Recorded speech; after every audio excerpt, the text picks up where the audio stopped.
കൂട്ടുമ്പോൾ വിരലിൽ കടിക്കണം.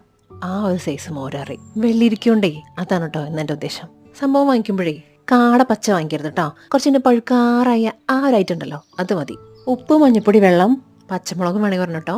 ഒറ്റ വിസിൽ കുക്കറിലേ. പിന്നെ ഈ നാളേരം തേങ്ങ അതിലുള്ളി, ജീരകം, പച്ചമുളക് ഇട്ടിട്ട് വെള്ളമില്ലാണ്ട് അരച്ചെടുക്കണം കേട്ടോ. ഒരു ഗ്ലാസ് തൈര് എടുത്തിട്ടേ അതിന്റെ പകുതി നാളേരത്തിൽ ഒഴിച്ചിട്ടേ ഒറ്റ കറക്കാം. പിന്നെ ബാക്കി തൈരിൽ അത്ര തന്നെ വെള്ളം ഒഴിച്ചിട്ട് ഒന്നും കൂടി അടിക്കാം. പിന്നെ അരപ്പെടുത്തിട്ട് വെള്ളിരിക്കലും ഒഴിച്ചിട്ട് അടിയിൽ ചൂട് കയറിയില്ലേ ആ ഒരു സ്റ്റേജിൽ അങ്ങോട്ട് ഓഫ് ചെയ്യാം. താളിക്കാൻ കടുക്, ചെറുള്ളി, ചുവന്ന മുളക്, കറിവേപ്പില. ചിലർ പറയും ഇതെടുത്ത് അങ്ങോട്ടിടുക, മറ്റു ചിലർ പറയും അതെടുത്ത് ഇങ്ങോട്ടിടുക. താളിപ്പേ എവിടെ ഇട്ടാലും കുഴപ്പമില്ല, താളിച്ചാൽ മതി. ഇങ്ങനൊരു മോരേറി വെച്ചാലേ ചോറിന് വേറെ ഒരു കറി ആവശ്യമില്ല കേട്ടോ. പിന്നെ നല്ല ഉണക്കമീനൊക്കെ കിട്ടുകയാണെങ്കിൽ നിർബന്ധമല്ല, എന്നാലും വിടണ്ട കേട്ടോ. പറഞ്ഞു നാക്കെടുത്തില്ല. ദേ ഉണക്കമീൻ. മീൻ വേണ്ടായിരുന്നു കേട്ടോ. എന്തായാലും ഇട്ടതല്ലേ. ആ പ്ലേറ്റിന്റെ ഒരു മൂലയ്ക്ക് എവിടെ ഇരുന്നോട്ടേന്ന്. അത്താഴം പൊളിച്ചു.